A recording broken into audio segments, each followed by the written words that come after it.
हिंद दोस्तों, मैं जेपी चौधरी और आप देख रहे हैं YouTube channel service to saving guide. Service to saving guide में आपका बहुत बहुत स्वागत है। दोस्तों, अगर आप सेंट्रल गवर्नमेंट एम्प्लॉई हैं तो आपको ज़रूर पता होगा कि जब आपके खिलाफ किसी भी तरह के गंभीर आरोप लगते हैं तो इस केस में आपके डिपार्टमेंट आपके खिलाफ डिपार्टमेंटल इंक्वायरी सेटअप करती है। Rule 14 central civil services rule 1965 के तहत। और इस विभागीय जांच का मुख्य उद्देश्य होता है आपको अपना बचाव करने का मौका देना। और इसकी शुरुआत होती है आरोप पत्र से, यानी कि चार्जशीट से। और चार्जशीट के द्वारा आपसे जवाब मांगा जाता है। अगर उस जवाब से आपकी डिसिप्लिनरी अथॉरिटी संतुष्ट नहीं होते तो इसके लिए अलग अलग अधिकारी की नियुक्ति की जाती है मामले की जांच करने के लिए।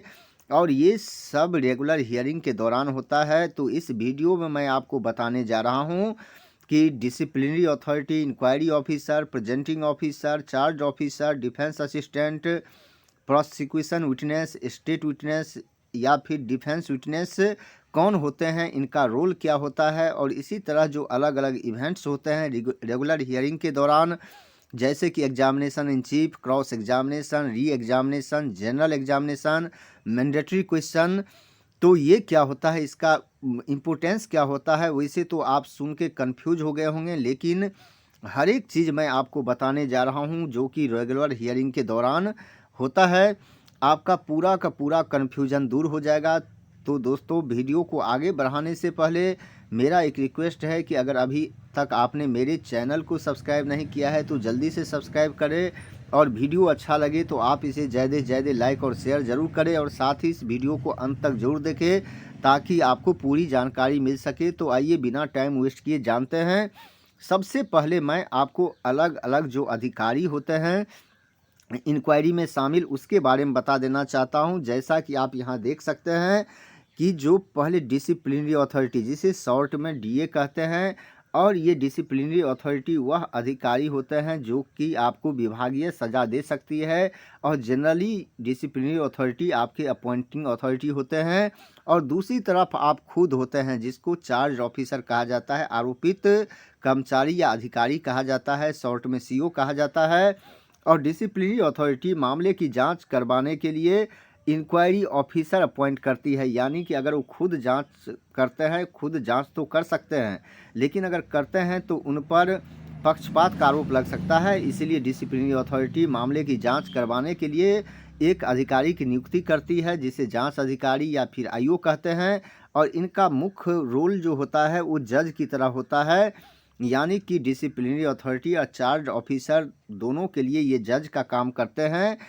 अब इनको सहायता करने के लिए disciplinary authority presenting officer appoint करते हैं। और प्रेजेंटिंग ऑफिसर को आप सरकारी वकील कह सकते हैं, डिसिप्लिनरी अथॉरिटी के वकील कह सकते हैं, जो कि डिसिप्लिनरी अथॉरिटी का पक्ष इंक्वायरी ऑफिसर के सामने रखते हैं। और दूसरी तरफ आप अपना बचाव, अपना वकालत आप खुद कर सकते हैं, या आपको भी ये फैसिलिटी है कि आप किसी दूसरे सरकारी कर्मचारी को अपना डिफेंस असिस्टेंट बना सकते हैं, या विशेष परिस्थिति में किसी वकील को भी आप अपना डिफेंस असिस्टेंट बना सकते हैं।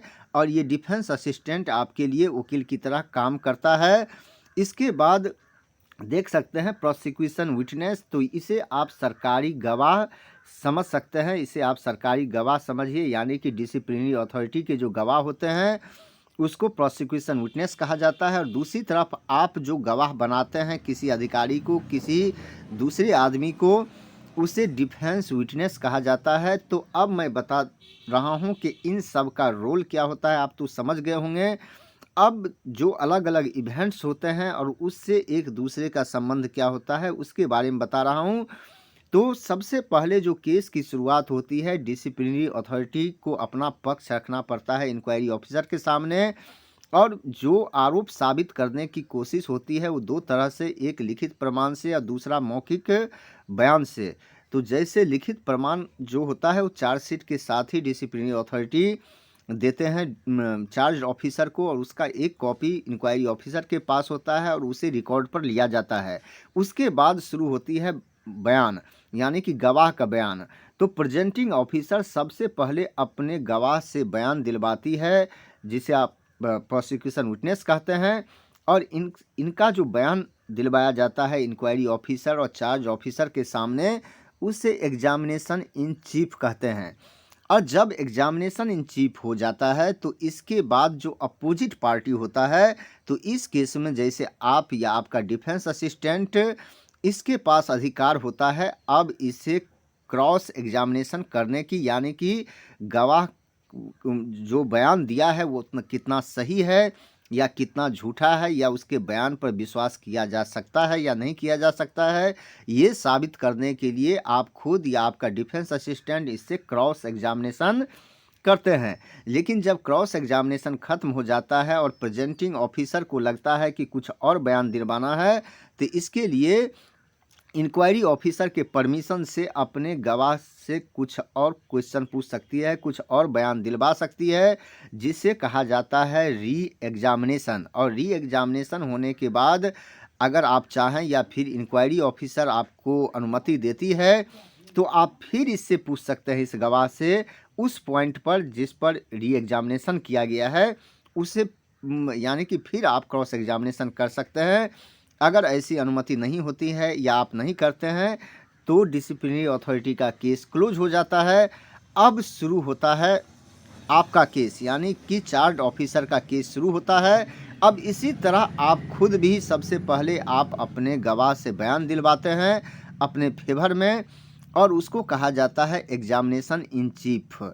और जब एग्जामिनेशन इन चीफ खत्म हो जाता है, आपके गवाह का बयान खत्म हो जाता है, तो अब प्रेजेंटिंग ऑफिसर इससे पूछताछ करेंगे, यानी कि आपके गवाह से पूछताछ करेंगे, जिसे क्रॉस एग्जामिनेशन कहा जाता है। और इसका ये उसी मुद्दे पर या केस से रिलेटेड किसी भी मुद्दे पर पूछताछ कर सकती है, उसे ही क्रॉस एग्जामिनेशन कहते हैं। लेकिन जब ये क्रॉस एग्जामिनेशन खत्म हो जाता है तो आपको भी लगता है कि कुछ नई बात पूछ लिया गया है प्रेजेंटिंग ऑफिसर के द्वारा, आप उसको क्लियर करने के लिए आप कुछ और बयान दिलवाना चाहते हैं अपने गवाह से, तो आप भी अपने गवाह से दोबारा फिर बयान दिलवा सकते हैं, उसे री एग्जामिनेशन कहा जाता है। और इसके बाद प्रेजेंटिंग ऑफिसर भी चाहे तो इंक्वायरी ऑफिसर की अनुमति से क्रॉस एग्जामिनेशन कर सकता है। अगर ये नहीं होता है तो अब आपका भी केस क्लोज हो जाता है। अब इसके बाद लास्ट में जो इंक्वायरी ऑफिसर होते हैं, तो इसमें दो तरह का केस होता है। अगर अपना केस में आप, यानी कि चार्ज ऑफिसर, खुद गवाह बने थे, तो जब आप अपना गवाही दे देते हैं तो इसके बाद आप आपसे इंक्वायरी ऑफिसर कुछ प्रश्न पूछती है, जिसे जनरल एग्जामिनेशन कहा जाता है। अगर आप अपना केस में अपनी गवाही नहीं दिए थे, अपना गवाह नहीं बने थे, तो इस केस में भी लास्ट में इंक्वायरी ऑफिसर आपसे कुछ क्वेश्चन पूछती है, जिसे मैंडेटरी क्वेश्चन कहा जाता है। और इसके बाद जो रेगुलर हियरिंग होता है वो ख़त्म हो जाता है। उसके बाद दोनों तरफ से रिटर्न आर्गूमेंट दिया जाता है, और उसके बाद इंक्वायरी ऑफिसर अपना रिपोर्ट डिसिप्लिनरी अथॉरिटी को सबमिट कर देती है। तो दोस्तों, ये अलग अलग इवेंट्स हैं, ये टर्म्स हैं, ये अधिकारी होते हैं जो कि इंक्वायरी में शामिल होते हैं। तो दोस्तों, अगर आप नए हैं तो आपके समझ में पूरी तरह आ गया होगा कि ये डिपार्टमेंटल इंक्वायरी कैसे कंडक्ट होता है और उसके दौरान क्या क्या होता है। तो मुझे पूरा विश्वास है कि ये वीडियो अच्छा लगा होगा, जानकारी अच्छी लगी होगी। और वीडियो अच्छा लगा तो आप इसे ज़्यादा से ज़्यादा लाइक और शेयर ज़रूर करें। यह वीडियो देखने के लिए आपको बहुत बहुत धन्यवाद।